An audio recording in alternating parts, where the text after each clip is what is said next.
इस दुनिया में दो ही काम ईमानदारी से होती है, जिंदा को नीचे गिराना और मुर्दा को ऊपर उठाना। मन में जो है साफ साफ कह देना चाहिए, क्योंकि सच बोलने से फैसले होते हैं और झूठ बोलने से फासले। इंसान की समझ बस इतनी सी है, उसे जानवर कहो तो नाराज हो जाते हैं और शेर कहो तो खुश हो जाते हैं। शुक्र है कि मौत सबकी आती है, वरना अमीर तो इस बात का भी मजाक उड़ाते कि गरीब था इसीलिए मर गया। गरीब से करीब का रिश्ता भी छुपाते हैं लोग, और अमीर से दूर दूर का रिश्ता बढ़ा चढ़ा कर बताते हैं लोग। चाहे कितनी भी पैसा कमा लो, लेकिन घमंड मत करना, क्योंकि शतरंज का खेल खत्म होते ही राजा और मोहरे दोनों को एक ही डब्बे में रख दिया जाता है। किसी ने धूल गया झोंकी आंखों में, कम वक्त पहले से ज्यादा दिखाने लगा। इस समय में लोग रावण भी बन जाए तो बहुत है, रावण बनना भी कहाँ आसान है। रावण में अहंकार था, पश्चाताप भी था।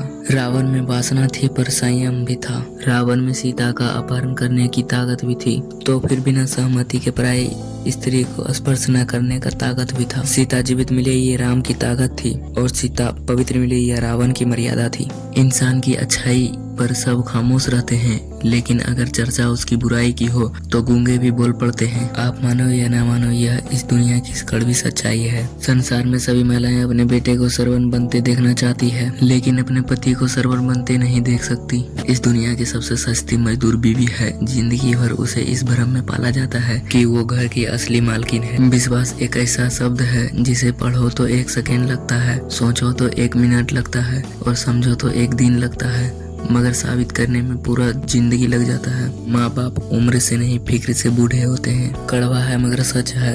जब बच्चे रोता है तो पूरा बिल्डिंग को पता चलता है, मगर साहब जब माँ बाप रोते हैं तो बाजू वाले को भी पता नहीं चलता है। यह जिंदगी की कड़वी सच्चाई है। बिना मांगे रहे तो हजारों से मिल जाती है, मगर साथ मांगने से भी नहीं मिलती। माचिस की तीली किसी दूसरे चीज को जलाने से पहले खुद जलती है। गुस्सा भी माचिस की तीली की तरह होती है, यह दूसरों को जलाने से पहले खुद को जला देती है। मीठा झूठ बोलने से अच्छा है कड़वा सच बोला जाए। इससे आपको सच्चे दुश्मन जरूर मिलेंगे, लेकिन झूठे दोस्त नहीं। आप कितने भी अच्छे क्यों ना हो, ऐसा कभी नहीं होगा कि सब आपसे खुश रहे। दवा जेब में नहीं शरीर में जाए तो असर होता है, उसी प्रकार सच्चे विचार मोबाइल नहीं हृदय में उतारो तो जीवन सफल होता है। तो दोस्तों, आप लोग तो मोटिवेट हो जाते हो, लेकिन हमें सब्सक्राइब करके मोटिवेट नहीं करते, तो प्लीज यार सब्सक्राइब करके मोटिवेट कर